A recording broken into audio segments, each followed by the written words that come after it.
Rock cycle में क्या होता है? तो रॉक साइकिल में पहले बनता है, कोई भी रॉक बनता है पहले मान लेते हैं किससे बनेगा, मैग्मा से, क्योंकि मैग्मा से जो बना हुआ रॉक होता है वो कौन सा रॉक होता है, तो एग्नियस रॉक, एग्नियस एग्नियस रॉक होता है। और एग्नियस रॉक को हम लोग क्या बोलते हैं, प्राइमरी रॉक बोलते हैं। प्राइमरी रॉक क्यों बोलते हैं, क्योंकि ये डायरेक्ट मैग्मा से बना हुआ है, क्योंकि ये डायरेक्ट मैग्मा से बना हुआ है, इसलिए इस रॉक को हम लोग क्या बोलते हैं, प्राइमरी रॉक बोलते हैं। अब देखो, अब ये मैग्मा से इग्नियस रॉक में कन्वर्जन कैसे आएगा, तो वोल्केनिक एक्टिविटी के द्वारा ये मैग्मा क्या होगा, वोल्केनिक एक्टिविटी के द्वारा,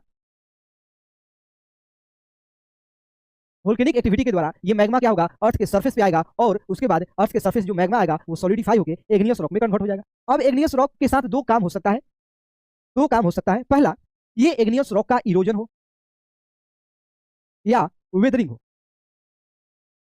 जब इस एग्नियस रॉक का इरोजन और वेदरिंग होगा, ये एग्नियस रॉक स्मॉल सेडिमेंट में, स्मॉल सेडिमेंट में कन्वर्ट हो जाएगा। फिर ये स्मॉल सेडिमेंट्स ओवर टाइम, ठीक, ओवर पीरियड ऑफ टाइम ये किसी एक प्लेस पे डिपॉजिट होते जाएंगे, डिपॉजिट हो जाएंगे, और उसके बाद कंप्रेशन होगा, और कंप्रेशन के बाद जो रॉक बनेगा उस रॉक को हम लोग बोलेंगे सेडिमेंट्री रॉक। क्या बोलेंगे, सेडिमेंट्री। दूसरा कंडीशन क्या होगा कि इस एग्नियस रॉक पे डायरेक्ट हाई टेम्परेचर हो और हाई प्रेशर हो, हाई प्रेशर हो। जब इस एग्नियस रॉक पे हाई टेम्परेचर और हाई प्रेशर बनेगा पड़ेगा, तो ये जो एग्नियस रॉक होगा डायरेक्ट मेटामॉर्फिक रॉक में कन्वर्ट हो जाएगा। मेटामॉर्फिक रॉक्स में क्या हो जाएगा, कन्वर्ट हो जाएगा। मेटामॉर्फिक रॉक्स में क्या हो जाएगा, कन्वर्ट हो जाएगा। वैसे ही जब सेडिमेंट्री रॉक पर भी, जब सेडिमेंट्री रॉक पर भी हाई टेम्परेचर, हाई टेम्परेचर और हाई प्रेशर पड़ेगा,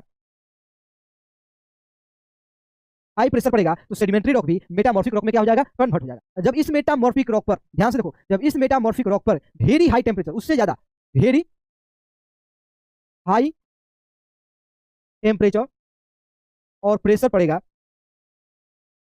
तो ये रॉक्स क्या हो जाएगा, मेल्ट हो जाएगा, और मेल्ट होने के बाद ये मैग्मा में कन्वर्ट हो जाएगा, और फिर ये मैग्मा से क्या बनेगा बताइए, फिर ये मैग्मा से बनेगा एग्नियस, फिर ये मैग्मा से क्या बनेगा, एग्नियस रॉक। और देखो ऐसा नहीं है ना कि एग्नियस मैग्मा से एग्नियस रॉक बनेगा, एग्नियस से सेडिमेंट्री बनेगा, सेडिमेंट्री से मेटामॉर्फिक बनेगा और फिर मैग्मा में कन्वर्जन होगा, ऐसा कोई मेन ऐसा कोई साइकिल नहीं है। साइकिल क्या हो सकता है, अगर सेडिमेंट्री रॉक है और इस पर भी वेरी हाई टेम्परेचर और वेरी हाई प्रेशर बनेगा, तो ये डायरेक्ट मैग्मा में कन्वर्ट हो सकता है। अगर एग्नियस रॉक पर भी वेरी हाई टेम्परेचर और वेरी हाई प्रेशर बनेगा, तो ये भी किसमें, मैग्मा में कन्वर्ट हो सकता है। अगर मेटामॉर्फिक रॉक का भी वेदरिंग और इरोजन होगा, तो ये भी सेडिमेंट्री रॉक में कन्वर्ट हो जाएगा, ये भी सेडिमेंट्री रॉक में कन्वर्ट हो जाएगा। ये एक इनडिफिनिट साइकिल है। क्या है, एक इनडिफिनिट साइकिल है।